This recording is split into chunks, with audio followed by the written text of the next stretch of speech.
You're listening to the Strategically Podcast. I'm Tyler Collins. And I'm Brandon Collins. As we like to say, strategy is all about finding the best way to get from where you are to where you want to be. Head over to our website, Strategically, that's strategic.li, for more tools and content. But right now, you can join us for this casual conversation where we dive deep into the concepts behind thinking strategically in life, business, or whatever you care about.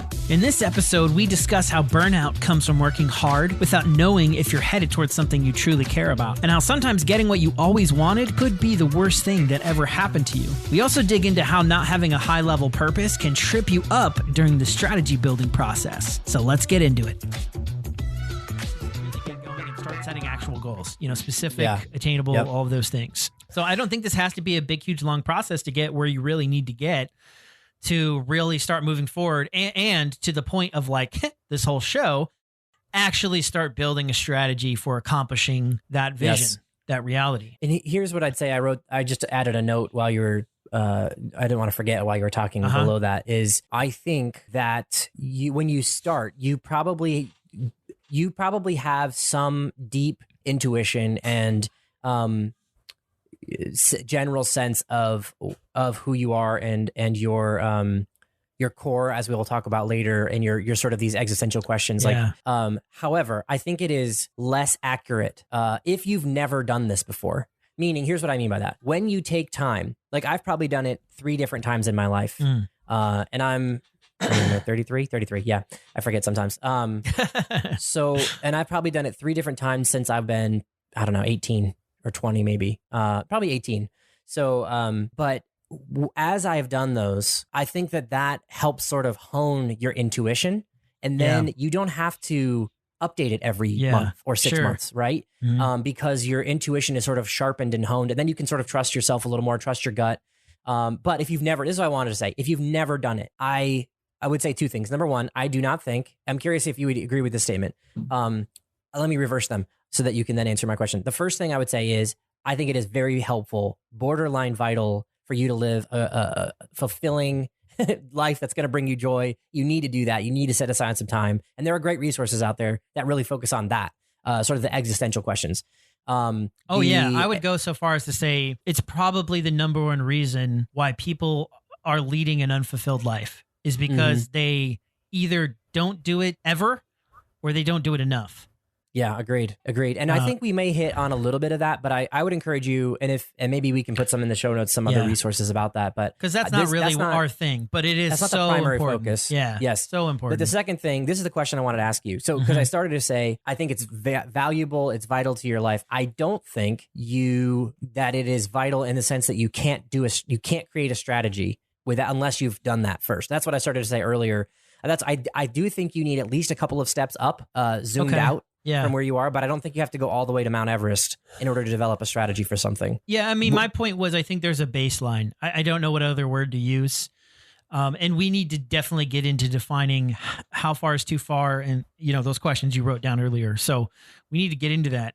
But the reason I would say it's important to have that baseline is because you will strategize, but if you have picked, even if your destination is 1 degree off, at the end of your course, you could be hundreds of miles from your destination. Getting back to my illustration at the beginning of the car, even if you're just a little off, every degree that you go in the wrong direction is hundreds of miles from where you need to be.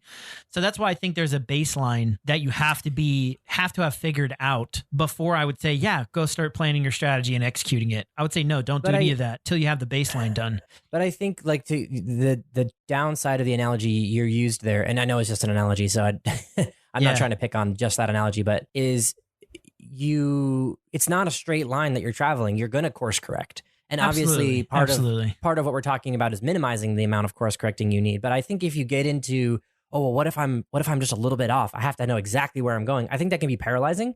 I think you can. No, but in all of the times that you push back on me on this, you're saying, you'll just need a few steps. And that's what I'm trying to say is no. You have to have the baseline of the bigger questions answered. or at least have an idea of what it is before you start planning any steps. That's what I'm trying to say. And so maybe you're just not saying it the way that you mean to say it, but in both times when you push back on me on that, the language you're using is, oh, you really just need like the first couple of steps done. And I'm like, no, you shouldn't start planning any steps at all until you have at least a core baseline of where you're headed. That's what I'm trying to say. So, okay, that's helpful because I am actually saying what you think I'm saying, but I'm saying it for a very specific reason. And here's why. As far as like, how do I think someone should live their life? How would I recommend? What will lead them to joy? I believe everything you just said, that you do need a baseline. You do need to have gone to Mount Everest at least once, at least a bit, maybe. And that's where I think you're talking to, like, let's clarify what we mean by that at some point. Absolutely. And I know we haven't done that because we haven't really had time. And honestly, this is probably a new thought for us. Like, I think we meant this in some of these other sections. And just so you know, if you're listening along, we're actually only in chapter 1 right now. We are literally the very first section of chapter 1. Yeah. Yeah. So there's a lot that is still yet to come. And this is section 1, chapter 1. But this is awesome. This is what I'm thinking when I push back, is to say, if you picked up this resource, whether it's in a book, whether it's this video series, or whether it's you're listening through the podcast, if you picked it up and you're like, I specifically have engaged this resource, this content, because I have a very specific thing in mind. I want to lose weight, or I want to achieve this sales goal at work, or I want to improve my marriage. Don't stop. That's what I'm trying to say. Okay. This can work. This will be valuable to that. Even if you don't know why you want that sales goal, even if you don't know why you want your marriage improved. However, the one caveat I would add is you need at least 1 or 2 levels up. And that's where I kind of use that sort of measuring stick to say, why am I saying that? Because that's the part that is vital to the strategic process, is being flexible, and you can't be flexible if you don't know. Does that make sense what I'm saying? Yeah, I think I would agree to a point. I don't think it's a good idea. And I think this is what you're hitting on. So I think it's worth, I'm going to try to restate it in my own words and see if this is what you mean. I don't think it's a good idea to take what we've just said and say, okay, I'm going to stop going after my sales goal because I need to answer all these big questions. That is not a good idea. And I think that's what you're hitting on. You need to keep going after your sales goal while you're answering these questions. But what I would say is, don't worry about hitting the goal almost, because I think that your strategy is going to change drastically as those questions start to get answered. And the other thing I would say is, make sure you're balancing your time right. Don't put 100% of your time into achieving your goal without knowing why, because that's not going to work either. All that's going to lead to is burnout. And that's how burnout happens, is that you mentioned this way earlier on, is like you have a goal and you're like, well, now I'm just going to work really hard on it. Well, that's going to lead to burnout because you don't know really why you're working on it, and you're putting every ounce of energy you have into it, and energy is finite. So there's a point where, well, it can be replenished, but you're going to run out of energy and not know why you were working on it in the first place. And now you're done. You're dead in the water now. There's a huge hole in your ship and you're sinking. Yeah. So I agree I think I agree with what you're saying there. Sorry, let me not cut you off. Are you still going? I was just going to say, keep working on your goal, to your point, because there are still skills that you need to work on while you're answering those big questions. And you can do both at the same time. I think you should do both at the same time. Agreed. Yeah. The other side aspect of it, that is one thing I'm hitting on. The other thing I'm hitting on is, if you disagree, because I think both you and I are in alignment and agreement on how it's best to live your life. But if someone picks this up and they're walking through this and they're like, yeah, but I don't want to. I'm not interested in going to Everest. I'm just going to be really good at my job and forget you guys. I don't think anybody would say that, but maybe it's more of I don't know if I really have time for that, or I can't even imagine, or maybe they would say, this is probably me from 20 years ago. That's not the kind of person I am. I'm not the kind of person that sits down and vision journals and navel gazes. Yes, exactly. I'm just the kind of person who just lives and I just do, and I'm just out there living, man. Carpe diem. Yeah. And I guess my point is just to say, if you're that person too, don't put this down, because there's going to be value here too. I think what we're saying, maybe this is a good summary, is you are leaving, philosophically, both of us think you're leaving life on the table and joy and fulfillment on the table, but also strategically you're leaving something on the table. I would take it even a step further, and I would say there is a huge cliff coming in your future, and you aren't preparing for it. You're actually driving straight towards it. If you think about midlife crisis, and now we even have quarter life crisis, that's what that is. It's people just living their life without ever asking themselves the hard questions. That does not work. And like, I don't think I'm saying that. I can say that personally from personal experience, but I think I'm saying that even from just like, hey, there's enough studies now to show that that's not a good way to live your life. And you're just headed for a really bad future. So maybe take it as a warning. And I think that's very well said. I'm glad you said that, because I think depression, and I don't mean like clinical, you have to take medicine depression, but I'm talking like long-term emotional downturns are going to be in your future, or anxiety, or there's all these things that come when you're not clear on what really is important to you. I literally did this because, again, we're in the midst of this COVID-19 stuff, and everybody has been speculating, and it was more so the last few months, even, or the first few months of the when everybody was quarantined and everything was closed. People were like, oh, everybody's going to lose their jobs. The whole economy is going to be in shambles. The housing market's going to crumble. And then the world economy, and, it's going to be, whatever. Everyone's going to starve to death. And I actually, that hit me pretty hard. And I was like, that's not. So then I took a minute, and it didn't take me like weeks and weeks and, whole Mount Everest thing, but I did take about 30 minutes one time, and I just jotted down, like, when all is said and done, like, what is my life, and what are the things that are important to me? And it was my family, and it was doing something fulfilling, spending my time doing something fulfilling, and, the relationships I have, and those kinds of things. And I was like, it's hard for me to imagine, but aside from like literally starving to death, it's hard for me to imagine this economic reality turning into a scenario where I'm not doing those things. And then that gave me a lot of peace, it gave me a lot of solid rock foundation. So I hope we're not getting too self-helpy, but no, I think this is where we needed to go. And I think this is actually a good place to end, because I want to add on to that too, and say that you said something just a little bit ago. You said, hey, there are major emotional and stressful like downturns in your future. I would take that even farther to say, well, and your example is a great one too. There are things that are going to come up in your life in the future, and having answered these questions, or at least starting to work on answering these questions, might be your way forward. Will be your way forward, because that happens to everybody.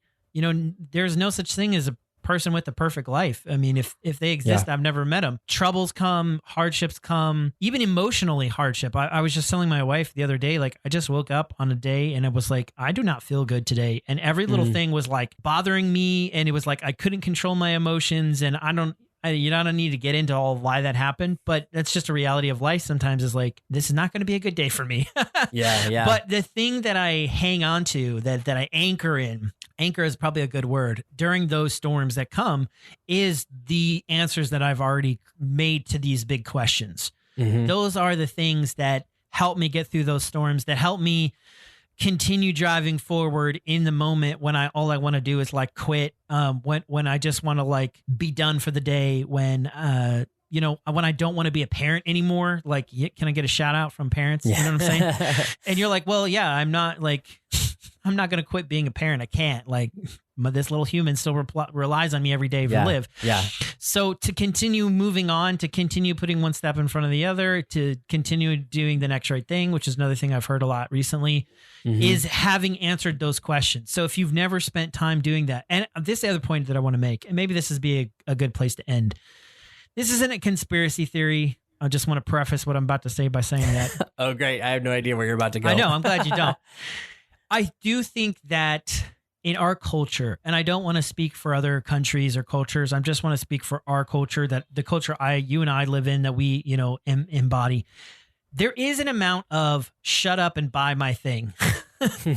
That is a message that we receive. You don't need to ask these questions, because if you ask those questions, you won't just spend your life on Facebook and spend your life browsing Amazon to buy something new and go to the mall for 5 hours on end and binge watch Netflix for the next 5 days. And I'm not saying that companies, and this is why I prefaced it by saying I don't think it's a conspiracy. I don't think companies set out to like brainwash us into thinking those things and doing those actions. it's just a byproduct of the marketing that they're That's pushing. how they make money. That's right. Exactly. It's just a natural byproduct. And we, because it is such a, maybe it's a downfall of capitalism. Like maybe it's just a natural downfall of the capitalistic mindset, which I'm a capitalist. Okay. That's probably a controversial thing to say nowadays, but I am. I don't think that making money is a bad thing. But I think maybe one of the downfalls is there can be a shut off your brain, buy my thing, watch my show, and live your life. Like that's the only way you live your life. And that's not a way to live your life. And that is just an easy thing that we can, I'm saying all this because this is how I have lived in many periods in my life. And I slip into it so easily because it's just the culture I think that we live in. And forget, like watch sports is a thing that I love to do. And it can be, I was thinking about this the other day, where we're celebrating sporting achievements more than we celebrate actual achievement. Do you know what I'm saying? Yeah, like absolutely. What does it matter that Michael Jordan is the GOAT for basketball or LeBron is the GOAT? And yet how many hours have people spent debating that very issue? And yet, like, you know, you've got people who are literally working to try to get us to Mars. And, you know, even more meaningful than that, you've got Bill Gates, who's trying to end world hunger. And he's trying to, that's not what it is. I'm trying to remember what it is exactly. I think it's a disease he's trying to cure. Yeah. Right? Not malaria, is it? Yeah. No, I don't know. I'm not sure. I don't remember exactly. But if there's a really great documentary on it on Netflix, hey, see, there you go. Just watch Netflix all day. But all that to say, we almost don't value those things in our culture enough because that's just the culture that we live in. We're to the point where we value these other things that don't really matter. And so it's just so easy to just slip right into that, not even realizing, wake up one day and realize you're 40 and you've never really done anything with your life, or you've never really asked yourself those questions, or you don't even know why you made all the choices that you made. That's dangerous and scary. And that's the culture we live in. So maybe that's another, I don't know if you want to add anything to that. I do. I think what you're saying is spot on. And I think you've made the point well that these deeper or higher level, if we're talking strategy, you know, you've got your low level strategy and then you've got your high level life strategy, your Everest level strategy, the way I've been talking about it. But so in the sense that where answering those questions will help you walk through the challenging downturns that are coming for sure. The other thing I wanted to point out is they will also rescue you from the victories that are coming, because I've heard it again and again and again. Oh, that's so true. People who get what they always wanted, and it was the worst thing to ever happen to them because it showed them. They literally say that. I've read it in autobiographies. I've heard famous actors and actresses say, "I achieved everything I wanted, and then as soon as it happened, I was depressed." People commit suicide. They overdose on drugs. They turn to substance abuse and so on, because it's like, well, what's the point then? Because they never answered that question to start with.